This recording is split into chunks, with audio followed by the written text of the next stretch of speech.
தமிழொலி சொந்தங்களுக்கு வணக்கம். தமிழொலியின் என்ற இரவு நேர பிரதான செய்திகள். முதலில் தலைப்புச் செய்திகள்.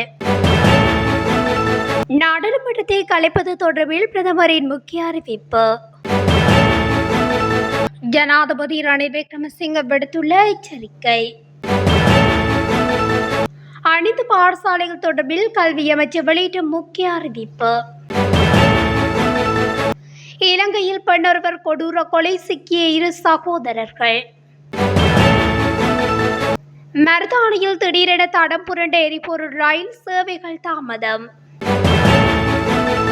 பல நோய்கள் பரவும் அபாயம், சுகாதாரத்துறையினர் எச்சரிக்கை.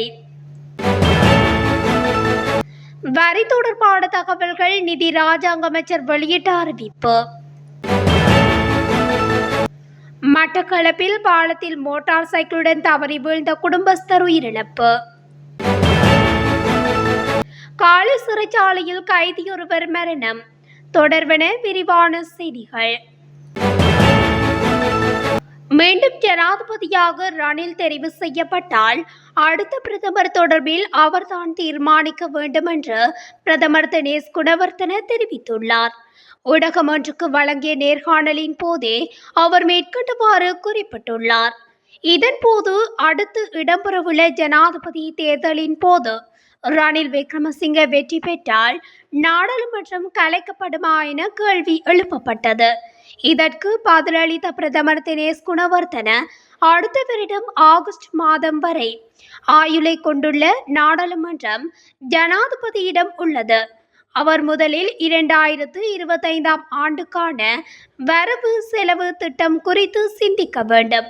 அதற்கான கட்டமைப்பு நாடாளுமன்றத்தில் நிறைவேற்றப்பட்டுள்ளது. மக்களின் விருப்பங்களுக்கு ஏற்ப பல்வேறு விடயங்களை உள்வாங்க வேண்டியுள்ளது. தேர்தலின் பின்னர் வரவு செலவு திட்டம் சமர்ப்பிக்கப்படும். இல்லையென்றால் அடுத்த 3 மாதங்களுக்கான நிதி ஒதுக்கீட்டு வாக்கெடுப்பு இடம்பெற வேண்டும். பின்னர் நாடாளுமன்றத்தை கலைப்பதாக அறிவிக்க வேண்டும் என குறிப்பிட்டுள்ளார். சர்வதேச நாணய நிதியத்துடனான ஒப்பந்தம் ரத்து செய்யப்படுமாயின் நாடு மீண்டும் பாரியதொரு நெருக்கடிக்கு முகங்கொடுக்க நேரிடும் என்று ஜனாதிபதி ரணில் விக்ரமசிங்க தெரிவித்துள்ளார். தம்புள்ளையில் இடம்பெற்ற மக்கள் சந்திப்பில் கலந்து கொண்டு கருத்து தெரிவிக்கும் போதே அவர் மேற்கண்டவாறு குறிப்பிட்டுள்ளார்.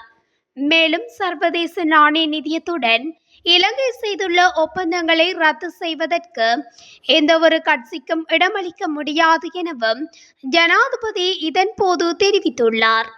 இந்த உடன்படிக்கைகள் ரத்து செய்யப்படுமாயின் நாடு கடந்த கால பொருளாதார நெருக்கடிக்கு மீண்டும் முகங்கொடுக்க நேரிடும் எனவும் அவர் சுட்டிக்காட்டியுள்ளார்.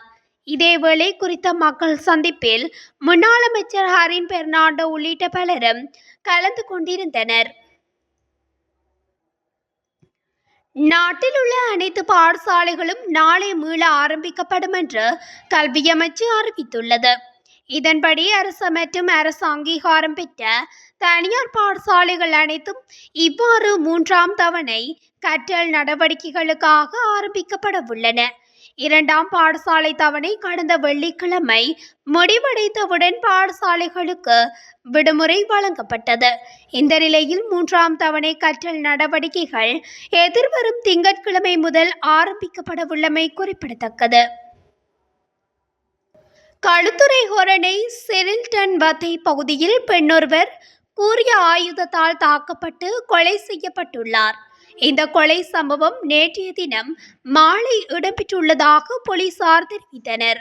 குறித்த சம்பவத்தில் செரில்டன் வத்தை மேவனபாலன பிரதேசத்தில் வசிக்கும் 36 வயதுடைய பெண்ணொருவரே இவ்வாறு உயிரிழந்துள்ளார். உயிரிழந்த நபருக்கும் அவருடைய வீட்டுக்கு அருகில் வசித்த நபருக்கும் இடையில் ஏற்பட்ட தனிப்பட்ட தகராறு காரணமாக உயிரிழந்தவர் மற்றும் அவரது சகோதரரால் இந்த கொலை இடம்பெற்றுள்ளதாக போலீசார் தெரிவித்தனர். இந்த கொலை சம்பவம் தொடர்பில் கானன்வில பிரதேசத்தில் வசிக்கும் 40 மற்றும் 44 வயதுடைய ஒரே குடும்பத்தைச் சேர்ந்த சகோதரர்கள் இருவரை போலீசார் கைது செய்துள்ளனர். சம்பவம் தொடர்பான மேலதிக விசாரணைகளை ஹொரண போலீசார் மேற்கொண்டு வருகின்றனர்.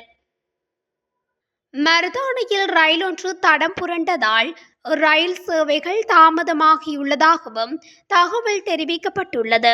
இந்த சம்பவம் இன்றைய தினம் காலை மருதானை ரயில் நிலையத்தில் இடம்பெற்றுள்ளது.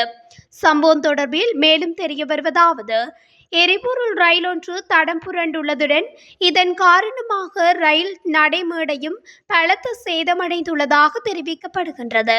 இதன் காரணமாக மருதானை ரயில் நிலையத்தின் 1, 2 மற்றும் 3 ஆகிய ரயில் தளங்களுக்கான சேவைகள் தடைப்பட்டுள்ளன. மேலும் மருதானை ரயில் நிலையம் மற்றும் புறக்கோட்டை ரயில் நிலையத்திலிருந்து புறப்படும் அனைத்து ரயில்களும் தாமதத்துடன் இயக்கப்படும் என ரயில்வே திணைக்களம் தெரிவித்துள்ளது. மழையுடனான காலநிலை மற்றும் வெள்ளப்பெருக்கு காரணமாக பல நோய்கள் பரவும் அபாயம் உள்ளதாக சுகாதாரத்துறையினர் தெரிவிக்கின்றனர். அதன்படி வாந்தி, வயிற்றுப்போக்கு, காய்ச்சல், எலிக்காய்ச்சல் போன்ற நோய்கள் பரவும் அபாயம் உள்ளதாக தெரிவிக்கப்படுகிறது. இதன் காரணமாக வெள்ளத்தால் பாதிக்கப்பட்ட பகுதிகளில் வாழும் மக்கள் உரிய சுகாதார நடைமுறைகளை கடைபிடிப்பது அவசியமாகும் என சுகாதார பிரிவினர் சுட்டிக்காட்டுகின்றனர். வரி தொடர்பான அனைத்து தகவல்களும் வெளியிடப்படும் தினம் குறித்து நிதி ராஜாங்க அமைச்சர் ரஞ்சித் ஏம்பலப்பட்டிய கருத்து வெளியிட்டுள்ளார். அதன்படி அனைத்து விடயங்களும் நாளைய தினம் வெளியிடப்படும் என ரஞ்சித் ஏம்பலப்பட்டிய தெரிவித்துள்ளார். இந்த காலப்பகுதியில் நிலுவை வரிகளை வசூலித்து அரசு வருமானத்தை அதிகரிக்க செயற்பட்டதாகவும் ராஜாங்க அமைச்சர் சுட்டிக்காட்டியுள்ளார். மேலும் வரி நிலுவையை வசூலிப்பதற்காக சுமார் 900 வங்கி கணக்குகள் முடக்கப்பட்டுள்ளதாகவும் குறிப்பிட்டுள்ளார். இந்த நிலையில் வரி நிலுவையை வசூலிக்க நடவடிக்கை எடுக்கப்பட்டு வருவதாகவும் அவர் மேலும் தெரிவித்துள்ளார். எனவே திங்கட்கிழமை வரி தொடர்பான அனைத்து தகவல்களும் ஊடகங்களுக்கு வெளியிடப்படும் என ராஜாங்க அமைச்சர் மேலும் தெரிவித்தமை குறிப்பிடத்தக்கது.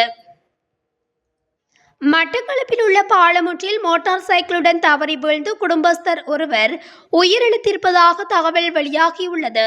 களுவாஞ்சிக்குடி ஆத்துக்கட்டு பாலத்தினூடாக மோட்டார் சைக்கிளில் பயணித்த 3 பேர் பாலத்தில் மோட்டார் சைக்கிளை நிறுத்த முற்பட்ட நிலையில் அதனை செலுத்தியவரே மோட்டார் சைக்கிளுடன் பாலத்தில் இருந்து கீழே தவறி வீழ்ந்து நீரில் மூழ்கி உயிரிழந்துள்ளார்.